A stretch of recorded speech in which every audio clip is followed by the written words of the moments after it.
everyone, Jim Coyle with Indiana Sports Beat Radio. Thank you, as always, for listening to our content. But for more in-depth coverage on the Indiana Hoosiers football, basketball, and recruiting news, go to thehoosier.com On3. Now with On3 and great national writers like Ari Wasserman, Andy Staples, and Steve Wiltfong for football. Pete Nakos, Jamie Shaw, and Joe Tipton's constantly breaking stories on the basketball side. And the local coverage from Alec Lasley, Kyler Staley, and Zach Browning. You can catch something new every day at thehoosier.com. Go there. Sign up today. Welcome to Indiana Sports Beat Radio, brought to you by the Hard Truth Distilling Company in Brown County, Indiana. So for the thousands in attendance and the millions watching around the world,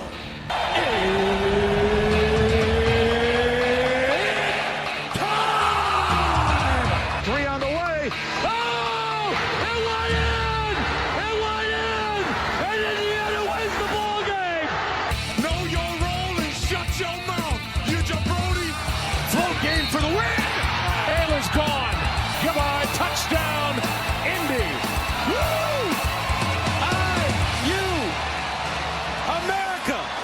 They got a football team now! It's pretty simple. I win. Google me. You know that I'm the cream of the crop. Now, from the Hard Truth Studios, here's Jim Coyle. Welcome back to the Hard Truth Distilling Company studios on this Tuesday. Glad to have you along, no matter where, how you're listening, and happy to have our good friend Jamie Shaw, college basketball recruiting analyst for On3. How are you, my brother? Jim, man, I'm good. I hope that you are. If I was any better, I'd be Jamie Shaw, as long as you're inside the air conditioning. Oh, man, it is hot down here. I think we're going to touch triple digits heat index for pretty much the whole week. Where are you? I'm in the Carolinas. Oh, yeah, but you've got the ocean nearby, bro. Well, I mean, that's the fortunate part about where I live in Raleigh is you go east, you got the ocean within 2 hours. You go west, you got I was going to say, what is it, like 2 hours away? Yeah, two hours both ways for the mountains or the ocean. I actually didn't know that's where you were. My family lives outside of the Charlotte area. Oh, really? Okay, yeah. Great area. Yeah, he heads over to the Outer Banks a lot. I have never been over there. Outer Banks is fantastic. Yeah, absolutely fantastic. So we go up to Kill Devil Hills when we go, and it's a wonderful time. Very, very slow pace of life. How did the major basketball events end up down where they are? Down in daggone it, outside of the world headquarters of golf there, West Augusta or whatever. Yeah, I think one of the guys that started was Merle Code, and Merle Code's from South Carolina, down in that area and everything too. I don't know that they necessarily thought that everything was going to be as big as it ended up getting, but it just kept growing and growing and growing, and they kept it. They've kept it for 14, 15 years now in that Augusta area. And they've even the park, Riverview Park that it's in, the Peach Jam, continues to grow with it. So they went from like 4 courts to 6 courts to 8 courts, and all that too. So it's it's a big part. Obviously, they have the Masters and then followed up the Peach Jam. It's 2 big parts for that area. Yeah, Masters. I've heard about that. That's okay. That's like if you're into pimento cheese sandwiches, I guess it's all right. Yes, just and kidding. I am. Just kidding. Man, there is Indiana. Darian DeVries and his crew, once they got through putting together their roster, which everything was on like triple time because he was putting together a staff at the same time of putting together his roster. Probably not quite as strong as a lot of people would have hoped in the first season, but not probably far off either, because I truthfully don't know how good they're going to be. They could surprise a lot of people in this day and age because they're obviously not going to play. This is not going to be Purdue basketball that we're going to watch. Right. It's going to be a different style. But going next year, going forward, they're on it. I mean, I can't even keep up with the offers. I couldn't, if I had to spend my day reading the stories just in the Hoosier.com, it would probably take up my whole day, because there are so many stories in there about every single recruit, about every single offer, not just on basketball, but football as well. But there have been a ton on the basketball side. They have left no stone unturned. They're going after the big guys, but the difference between now and, say, previous staff who would make these offers, all of these big time offers, those to me were just paper offers. These are actually offers that are extended through developing a relationship first, talking to these kids first, to understanding them, to knowing how they can fit into your program, and explaining to them, more importantly, how they will fit into your program, and vice versa, how everything will work. But man, I don't even know how many offers are out. I have to count them, but it's a lot. Well, one thing that DeVries did when putting the staff together was he brought in at least 2 guys that have incredibly strong ties to geographical regions, and 3 really, with Drew Adams in Indiana Elite, and all that stuff too. But Rod Clark in the Midwest and Kenny Johnson in the DMV area are both very well-connected guys that have massive relationships. And I think you're seeing that with Rod Clark getting in on guys very quickly, and getting visits out of them, and getting things set up out of the Midwest area, guys like Ethan Taylor and stuff like that. But then also you have Kenny Johnson in the DMV area getting in play, guys like Jordan Smith, Prince Alexander Moody, guys like that, very quickly, and getting Indiana in there with that. So to your point, this is a relationship building situation, and he's bringing in guys understanding. He's bringing in a staff understanding that has deep ties, that has relationship type situations with these players already in place. And you're seeing the fruits of that very quickly. Rod and Kenny have both immediately gotten on staff, and they're both immediately getting guys on campus as well. And as you know, in the recruiting world, getting a guy on campus can go a long way. Well, speaking of Prince Alexander Moody, he is one that is visiting Indiana later this week, and is someone that Indiana is putting effort into, a 6'5" shooting guard from Bowling Green, Kentucky. And that would be a get in and of itself, getting a kid out of Kentucky, because Indiana doesn't recruit a lot of kids out of Kentucky in football or basketball, but they've gotten one in football here recently. I know that. And Prince Alexander Moody is one that they have their eyes on. And as of right now, he's favored 54% to Indiana. Doesn't mean a whole lot. Georgetown, it looks like 32%. So no Louisville, no Kentucky up in that. Yeah, so he actually goes to school in the DMV area, Prince Alexander Moody. And as you notice, you know what? I was reading Jaden Johnson. I'm sorry. Yeah. No, you're fine. And Georgetown and Indiana are Kenny Johnson's last couple schools. So Georgetown he came from to Indiana. So the relationship is deep there with Prince Alexander Moody. And as you said, he's a 6'5" guard. He kind of fills in a lot of the blanks. He's kind of a connecting piece, a guy that can play a little bit on the ball, but you want him off the ball as well. He elevates the floor of a team. He can defend multiple positions with his length and tenacity. And he's just a really good piece that you can do a lot of different things around, depending on the direction you want to take the rest of your lineup. Yeah, and he plays for a powerhouse in Team Takeover in the AAU program. So they're playing against high-level talent with high-level talent, and that makes all the difference in the world. I watched, Indiana last summer, Indiana Elite, when you had Braylon Mullins and Trent Sisley, Mark Zachary. They had Malachi Moreno. They had Desmond Briscoe. I mean, gee whiz. And when you're playing with and against that talent all summer long, that gives you a taste of what you're going to be facing. Yeah, 100%. And Prince Alexander, he's done that ever since he was younger. The ties, again, that Kenny Johnson has to the Team Takeover program as well. But, yeah, he's a connecting piece. He's the guy that you can fit into multiple situations and just kind of figure out that he's going to get some stuff done. Yeah, and Indiana's staff has been they've seen him play. They have put the time in on him. he knows that he is an important part of what they would like to see happen. And the difference that I see between, say, this staff and previous two staffs, they're going to land some of these guys. These are not just paper offers, as I call them, going out that they're just in the mail, basically. These are legit. Hey, we want you. We need you. Here's how we would like to use you. Here's how we see you. And this is going to happen. And you mentioned two of the most crucial parts, Rod Clark, Kenny Johnson. Not about Drew Adams or Nick Norton or any of those other guys. They are more just on this type of recruit here. They're in it. But boy, that's another thing about this staff.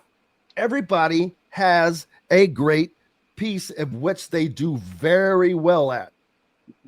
Yeah, no, absolutely. It's a well put, just like kind of the teams and the rosters and stuff. You got to put a staff together. One, that can pull multiple different directions, pull multiple different strings within the organization, but also that works well together and has good chemistry and trust. This staff, they have guys that can go get players. They have guys that can coach players up and develop players. And it's a staff that, DeVries feels very comfortable with rolling out there to compete long-term in the conference. Yeah, Illinois, Maryland, Michigan State, Providence, Virginia Tech, some of the other programs, as you can see, he's wanted by the Big Ten.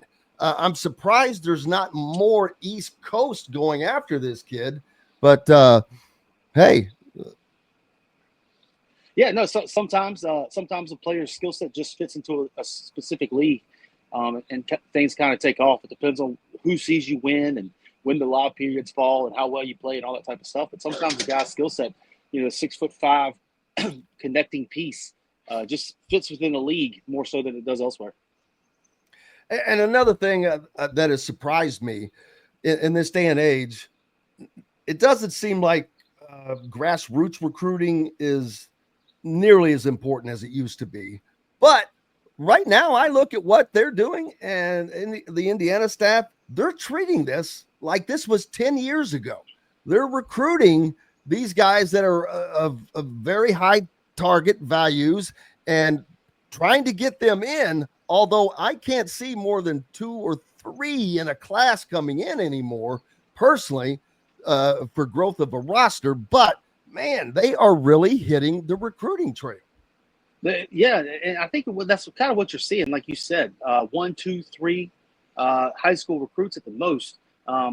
Some are casting a small line and just really targeting players. Some are casting bigger, more robust nets out there. But Indiana seems to be one that is set on building their roster through the recruiting, high school recruiting, developing players, and then going to the transfer portal to kind of patchwork different areas in there. It's always good. Obviously, a college wants to have, talking with a lot of coaches, they want to have guys for multiple years on their roster, guys that they can rely on to build their program how they want it. Obviously, coming into a new program, a new culture, year 1 can be a little tough. Year 2, it gets a little easier. 3, 4, all that stuff. It sounds like a lot of college coaches that I'm talking to at least want to have guys for multiple years in there. Going into a high school type of recruitment, one, the NIL valuation of the player is is less because they don't have a proven track record yet. And then also, too, you get to develop them. It's almost like a ball of clay that you can mold how you kind of want to within your organization as well. The earlier you get it on a player, the earlier you get them into the organization. So it sounds like from the coaches, again, like you said, 1, 2, possibly 3 high school kids, every single class they're going to target. With the 2026 class being down a little bit, guys are being a little bit more pointed with their recruitment. But they still, nevertheless, most of them that I'm talking to, Indiana as well, 2 or so is kind of the magic number of the high school class. If they have 3, they really like that as well. And part of something else, too, is Indiana needs to flip the narrative of being, quote unquote, the king of recruiting Indiana. That used to be the case. Purdue took that over with all of the inconsistency that Indiana's had in the last 2.5 decades and the success that Purdue has had. They have become the state team landing the in-state players. And as a matter of fact, the entire crew that they have right now, the core, Fletcher Lawyer and Braden Smith and Trey Kaufman-Wren, Indiana kid. Just they've been. This is probably the last college team you will see with 3 starters that played all 4 years in the same school, a major school like that. But is it going to be enough? We'll see. There are other guys that are on the recruiting board right now, one of which is a hard uphill climb for Indiana, but Darian DeVries is going after him, and that's Jason Gardner Jr. Obviously the son of Jason Gardner, who is an assistant at Arizona, an Indiana guy, but played out there. And I think it's just going to be almost impossible to get him away from there. But Darian DeVries is doing everything he can. They had the team camps last weekend, and Darian DeVries was standing under the basket every game that Jason Gardner played. He was right there leaning under the basket so he could always see him. Jason Gardner Jr. is obviously playing his high school ball in Indiana. He's building relationships in Indiana, and he's living his life in Indiana right now. This is a target that, like you said, might be an uphill climb. All directions. But he doesn't even have an Arizona offer, from what I'm reading. Yeah, all of the directions probably point away from Indiana. However, it's one that you need to fight if you are Indiana. He's one of the top players in the country. He's one of the top players at a position of need in the country, at the point guard spot. And he's one of the best players in your own state of Indiana. So while outside perception might be uphill climb, outside looking in and all that, it's a fight that you're going to want to fight for a top in-state guy like Jason Gardner. So he's just a really good player. He's a really, really good player. He's averaging over 20 points per game so far for the Indiana Elite program on the Adidas 16 circuit. Obviously, the success he's had at Fishers High School. Dude, and all that. Let me tell you, I saw them play. They are going to be 10 years, 15, 20 years from now, they're going to look back and they're going to be so pissed that they lost that state championship game in overtime last summer to Jeffersonville, because boy, they may be the favorite to win it again. Yeah, they're good. They got 2 good guards. They're really well coached. They're deliberate in what they do. But they also have size now. Yeah, both those guards are guys that are able to go get a bucket. They're able to things break down, they can both go get done. Like you said, a little bit of size. They're just a really good team, and they're really well coached. But back to DeVries in Indiana, that's a recruiting battle that you want to put yourself into and you want to put resources to. Because if you can pull away with that, getting the top player in the state, who's a top 20, 25 kid overall, who's one of the top point guards in the class with the type of lineage legacy that he is, that would be a huge, massive pull, for the program. Yeah, and then looking toward the future, although it's 2028, got another kid from New Albany High School coming up named Noah Washington. He's a 6'6" guard, and you started hearing about him as a freshman, and boy, now I'm waiting for the comparisons to Romeo Langford. I haven't seen or heard that yet. I guess for one thing, they're different type of players, but sounds a lot of similarities to me. Well, you're starting here. This is it right now. But Indiana's always good to have 2, 3, 4 guys that are big time. It's just like you said previously, those guys went elsewhere. Those guys look either out of state or to different programs. Now it seems that this staff has been able to identify the top level talent early, that the state of Indiana is having top level talent. The staff is identifying the top level talent, and they're putting their resources toward making these guys let it be known that they want them to stay in state. And that's massive. Obviously, as with any recruiting, you want to put the fence around your borders. Like you want to keep everybody within your state, in your towards your campus, and that seems to be something that this staff is taking to heart. Like they want to win Indiana, and Indiana has talent every single cycle, and they're letting it be known very early that that's a major goal of this program. Yeah, and they're fortunate to have someone like Drew Adams, who went to high school in Bloomington, at Bloomington South. He was actually a part of Tom Crean's staff, I believe, back in the day. So more familiarity there. But at the end of the day, it's basketball, and fans want to win, players want to win and be developed. And that's something I see on the football side in Indiana already in the second year under Kurt Signetti. They are identifying talent early, sophomore, junior, and they're getting them in, and they're inviting them to camps and establishing those relationships. And that is so important. And that was missing for Indiana for the last 8 years, at least. Relationships. It just wasn't happening for the most part, except for like Brian Walsh, I think, did a good job. He's over at Ohio State now, of trying to establish relationships. But you can only do so much when you're like the middle guy and you're trying to establish a relationship, but the top end is not coming together. But you have all of that now. It's like everybody seems to be working in concert.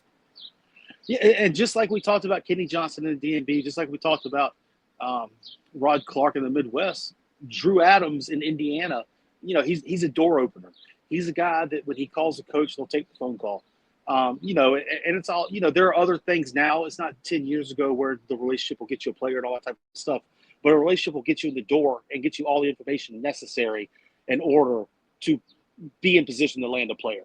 And Drew Adams' relationships in Indiana will get Indiana in the door. Obviously, the flagship university of the state, the head coach is a big deal throughout the state and all that stuff. Indiana, Darian DeVries, but the relationships that Drew Adams brings within the state of Indiana and that kind of area, are significant as well.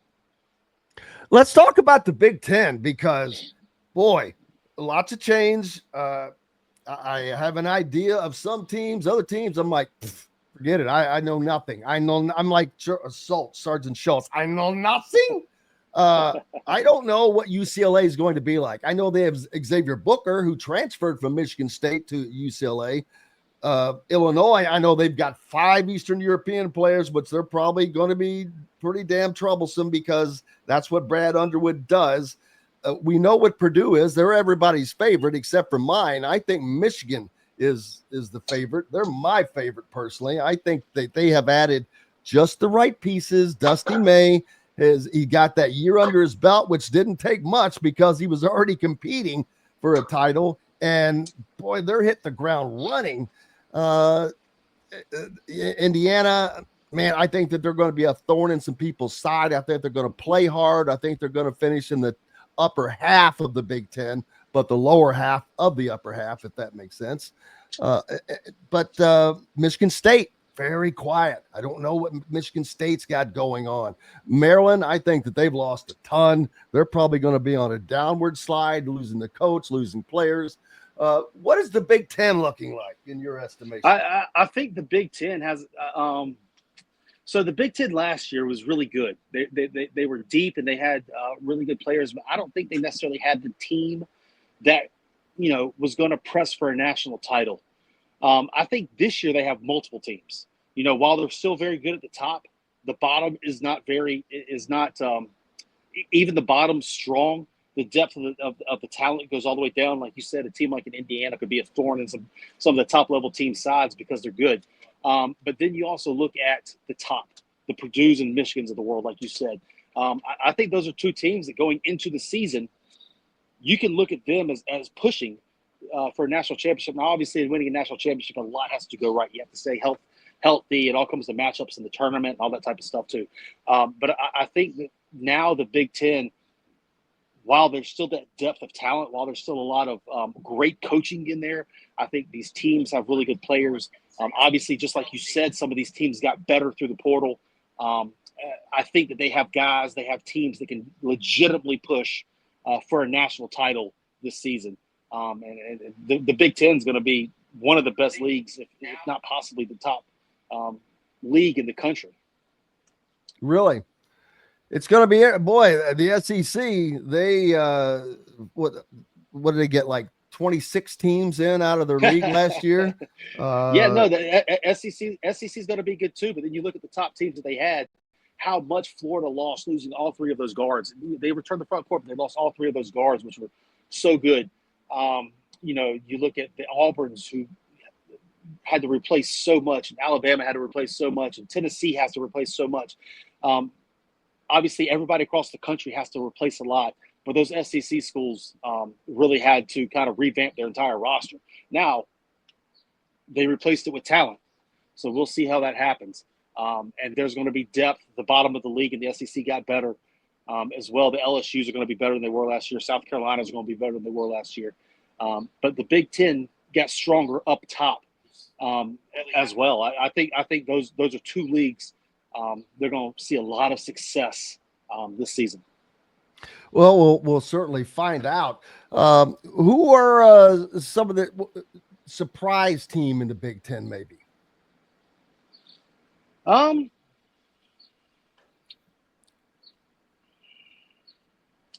me think. I guess you could probably pick 1 out of 10 because we don't know who's going to be the surprise team.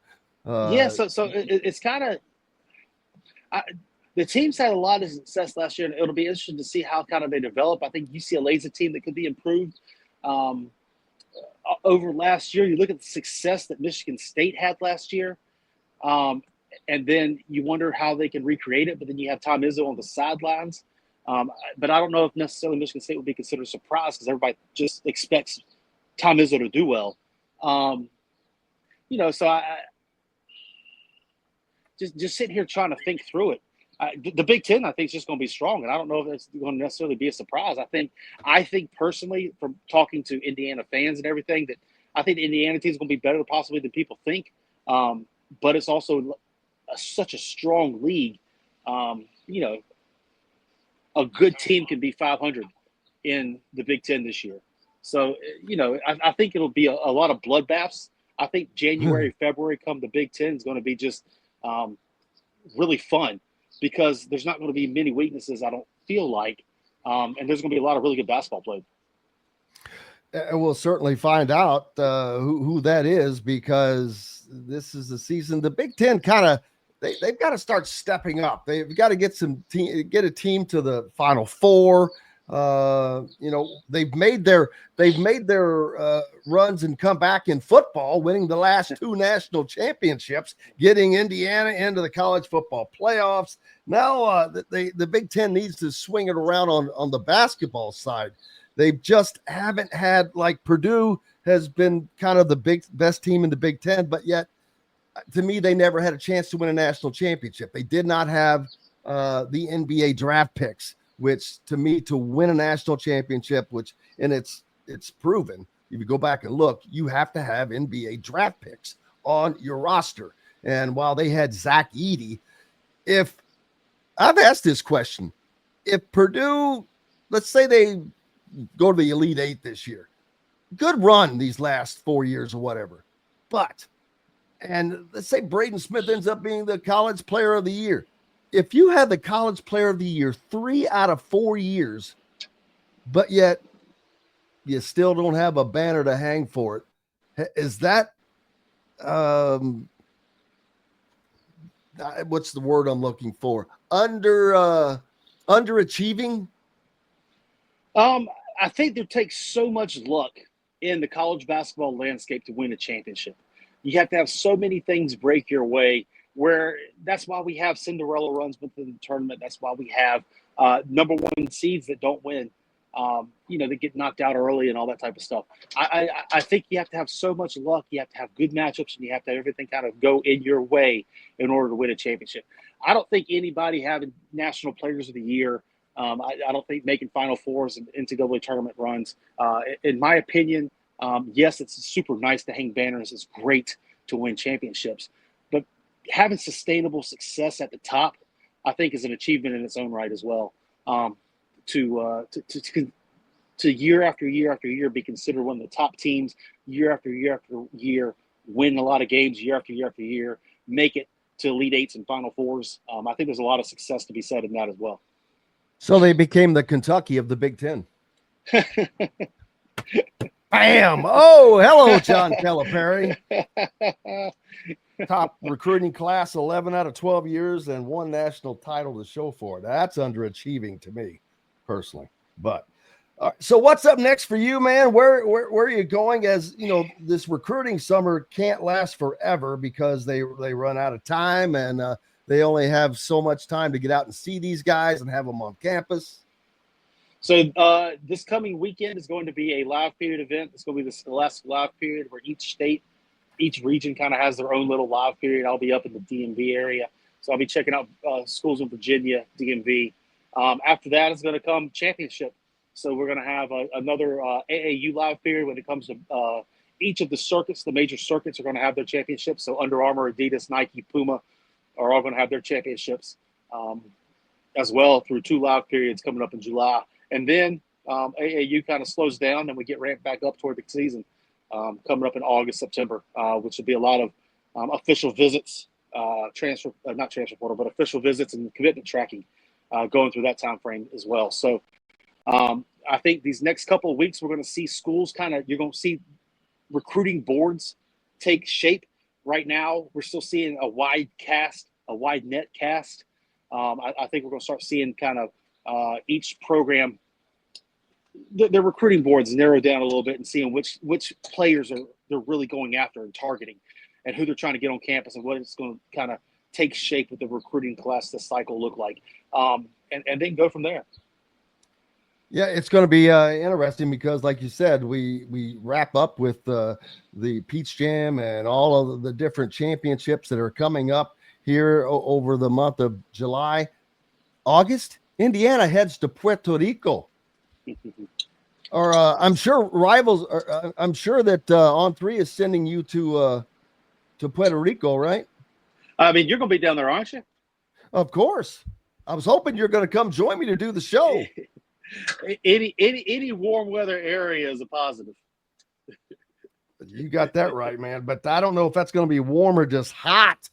Yeah, it's pretty sticky down south right now. I couldn't imagine even going further south and seeing what it feels like. So, but yeah, no, that'll be fun. Anytime you can get together and play as a group as much as possible, that's going to be good. But I think back to the recruiting side of things, this class took a little bit longer to shape up. I think the transfer portal took a lot out of people and kind of set back a few months the 2026 recruiting cycle. So I think coming the months of end of July, August, September, we're really going to see things move quick. And we're going to see boards shape up. We're going to see targets really gone after. And I think we're going to see things move pretty quickly after this next after the middle of July ends with Peach Jam and all that stuff. Yeah, and it will be fun to see those games in Puerto Rico because it will give us an indication of because the Serbian team and all that, they're going to have height, they're going to have length, they're going to have all of the things to challenge this Indiana team. So we'll see how they can deal with that. Well, you'll get an idea as to, I mean, you'll be able to see the personnel on the floor. This is the first time this group's played together. So, well, in a public manner, you'll be able to see, get a size of the players. You'll be able to get a feel for the rotations. You'll be able to get a feel for the style of play. Kind of expectations. Now, obviously, things are going to change and stuff. I'm sure that there's going to be what it looks like in August will not be what it looks like in February. But you can kind of get an idea as to where the staff thinks these players are, the rotations, what the starting lineups might look like, and kind of what these players bring, and how DeVries is going to want to play. I mean, will he play 5 out? Will he play 5 around 1? Will he go a more traditional lineup? Will they be fast? Will they be slow and more methodical? So year one with an entirely new roster, August can be kind of exciting for the fans to kind of pay attention to and analysis to be given. And, you can take a little bit away from that as well. So Puerto Rico should be a fun time for Indiana fans just to kind of get a glimpse and to see kind of what this looks like. Now we've read all the articles. We've seen all the interviews. Now it's time to get on the floor and tip it up and see what it looks like. Absolutely, my friend. I appreciate you as always. I look forward to doing this again here in a few weeks as we will be more into this. We'll be actually probably when does the Peach Jam start? So it'll start, I believe. So they're backing it up back to back with 2 separate events. So they're going to have Nike's going to have their session 4, and then it's going to immediately start Peach Jam. So it's going to be like a 20-day straight period. But I think Peach Jam actually starts maybe the 13th or 14th. So I think the 8th or 9th, they'll start there, but I think the actual 13th or 14th will be the first day of Peach Jam and go through basically the 20th. The entire month of July is what we're looking at. The middle parts, yeah. So it'll probably go from about the 8th to maybe the 22nd or so. And that's not all. That's just for the Nike side of things. Then you have the Adidas side. Yeah, you have Adidas, you have Under Armour, and you have Puma as well. So those will be run the 9th through the 13th, I believe. The other 3. Nike just has 2 back-to-back sessions when it comes to Session 4 all the way to Peach Jam. And when the Peach did Jam Puma get into the basketball side of things, man? We're not boxing. How did he get? I mean, that's just too much. It seems like 4 is too much. Yeah, it's a lot. It's a lot. All right, brother. Well, cannot thank you enough as always. Look forward to seeing you out on the trail. Yep, we got big things coming here on On3, obviously with the Rivals mergers coming July 1 and everything too. So continue to stay tuned. Continue to subscribe to the Hoosier. They do the best job covering Indiana basketball and stuff. There's big things coming for the network and everything too. So make sure that you subscribe, check in, keep tuning in, and go to the message boards, man. And we want to hear your opinions as well. We want to hear your questions as well, interact too. So go to the message boards. Let's get that thing rocking. Absolutely. Jamie Shaw, basketball analyst, recruiting basketball analyst for On3.com. Appreciate you, my friend. Jim, thank you. Thank you, brother. Always love having Jamie on, and look forward to doing that again. Hello, everyone. Jim Coyle with Indiana Sports Beat Radio. Thank you, as always, for listening to our content. But for more in-depth coverage on the Indiana Hoosiers football, basketball, and recruiting news, go to thehoosier.com On3. Now with On3 and great national writers like Ari Wasserman, Andy Staples, and Steve Wiltfong for football, Pete Nakos, Jamie Shaw, and Joe Tipton's constantly breaking stories on the basketball side. And the local coverage from Alec Lasley, Kyler Staley, and Zach Browning. You can catch something new every day at thehoosier.com. Go there, sign up today.